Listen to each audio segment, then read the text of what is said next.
Welcome to a special late night edition of 5 Minutes with Marty. It is the daily podcast show where we talk all things motorsports, all within a span of 5 minutes.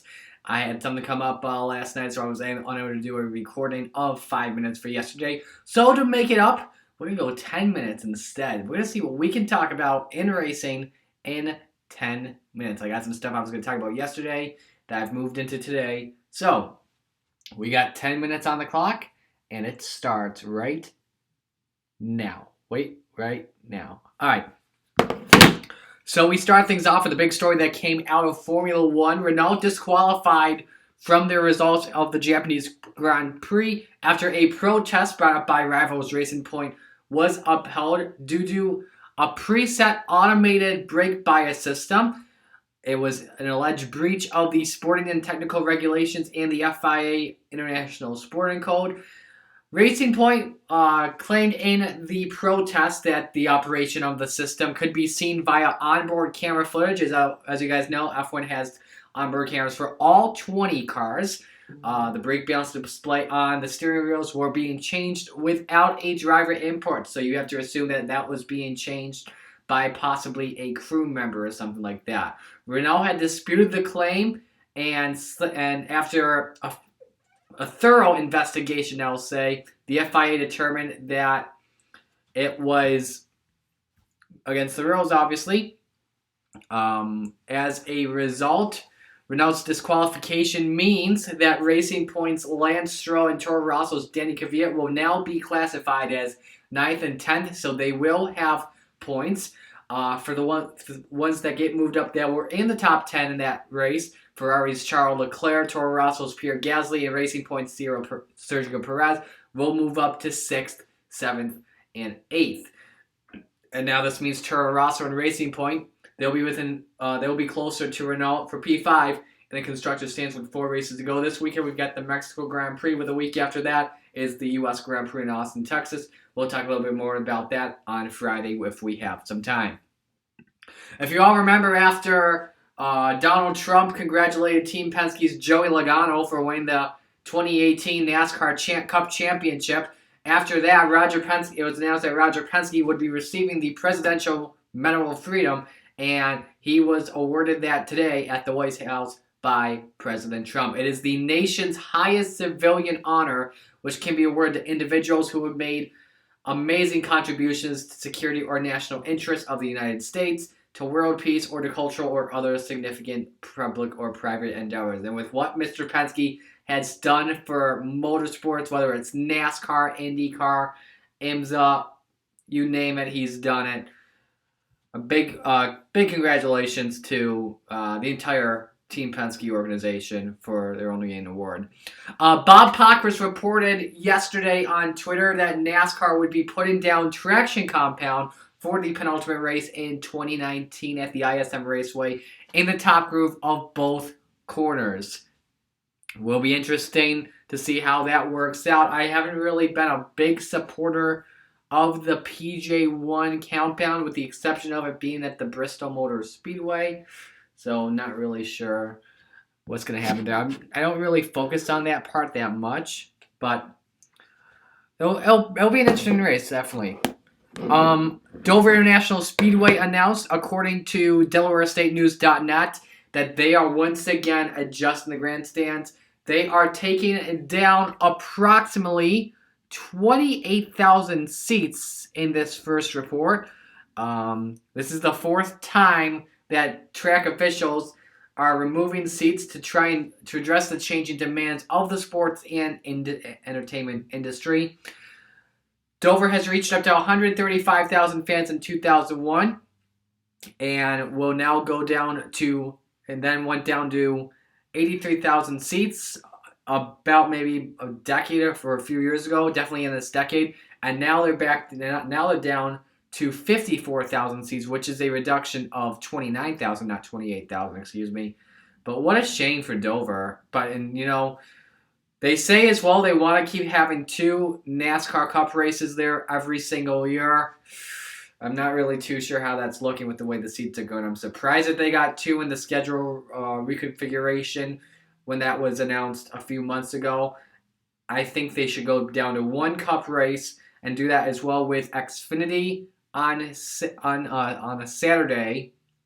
I'm not too sure about trucks, but definitely have as well the K&N East Series Championship there on the late Friday afternoon. Let's talk about contract extensions, because we got another one that came out yesterday. There are some odds increasing that... Oops, sorry about that, just looking at the time. Just about halfway done right now. But odds are increasing right now, according to NBC Sports, that Daniel Suarez will be returning to Stewart-Haas Racing for 2020. Suarez has said that meetings with sponsors have gone well within the past 2 weeks as his management team helps shore up the funding for the car and with Eris as well. They've been sponsoring Suarez since 2015, and they just underwent management changes because of new ownership. Most likely this means that Cole Custer will not be moving up to Stewart-Haas Racing for Cup in 2020. Does he take another year? Once again, no bias here. Does he stay in Xfinity for next season? We'll have to see what happens there. But once again, for all of you that hate seeing drivers get moved up because of sponsorships or because their daddy owns the company, once again, folks, it's all about money in this sport. That's what it's gone through these days. A lot of drivers have made their way up because of them having their own sponsorship. I know some, like Matt DiBenedetto, don't rely on sponsors that much and rely on their talent, which is great, but still, once again, the sport really comes down to money. It's a money-making sport. It really is.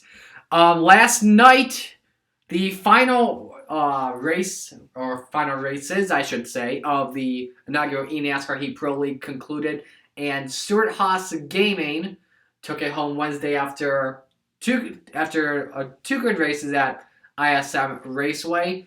On the PS4 caution-free race, won by, I can't remember who they are. I should though, but not really too sure. But the Xbox One race, holy cow, that was insane finish there, and it came down to a tiebreaker with Stewart-Haas Gaming tying Levine Family Gaming with 4,079 points. Came down to laps led with a dominant PS4 win. The Stewart-Haas Gaming duel of Slick and Hot Rod, along with Jake Morris, who's pretty much the voice of Stewart-Haas Gaming as well, took home the championship. I had a feeling they win. But now, how much time do we got real quick? We got about, I'm charging my phone up as well, so there's a delay. We got about less than 3 minutes left. Okay, so I may go on a quick rant here. Disgusted by all the comments going on social media saying that this league should not be happening. I mean, they say this should just be on iRacing only. I get iRacing as close to simulating, as close as you can get to simulating NASCAR. However, though, what about the fans that play NASCAR on consoles that don't have the funds to have a fast PC or a subscription to iRacing like me, kind of like that? I liked the format of the eNASCAR Heat Pro League this year. I hope it comes back next season. Who knows? I may try and go for spot. I'm not too sure though. But there you can see it right up there. The sheet metal off of Ryan Priest's car. Not too sure when it was. One more story as well before we go. Actually, not one more story. We should do a few more. I lied. Sponsorship announcement. Adam Stern reported that Hertz has extended the sponsorship of William Byron through 2021. It will be once again a 4-race deal with the rental car company. 2 races usually in the spring and then 2 races in the fall. Also, a new paint scheme was brought up to the number 24 Hertz Chevy Camaro. With the yellow and the black stripe trims, kind of makes you think of some other Hendrick driver that had that scheme. Oh yeah, Jimmy Johnson in the 2013 Budweiser shootout when he crashed out in the first segment. So I thought that was, I kind of like it. Maybe like a little maybe semi-throwback tribute to Jimmy. I'm not too sure about that. But anyway, moving on here. Just 1 minute to go. Final story here. Bob Pocker is also reporting that when we have the new Gen 7 car, when that comes in 2021, expect something as early as 2022 for maybe some greener initiatives or maybe hybrids. Bob Pockrass reported that NASCAR is planning as early as 2022 to have an electrification component that can store energy and then potentially can be used for a performance boost, such as push to pass, which is kind of similar to what IndyCar does on the road courses, and that could be used under caution and or braking as well. What this could do as well, maybe, if I'm thinking about this properly and correctly, that there could be a chance that we could have pit road speed limiters, and that would mean no more penalties on pit road for speeding. The penalties would be coming down to what the pit crew would do. So that's it. That's 10 minutes up. I'm impressed that we got all that done in 10 minutes. What do you guys think about what I said today? Let me know in the comments below. Leave a like as well if you enjoyed. We'll talk to you all tomorrow for 5 minutes when we preview what happens this weekend. Take care, guys.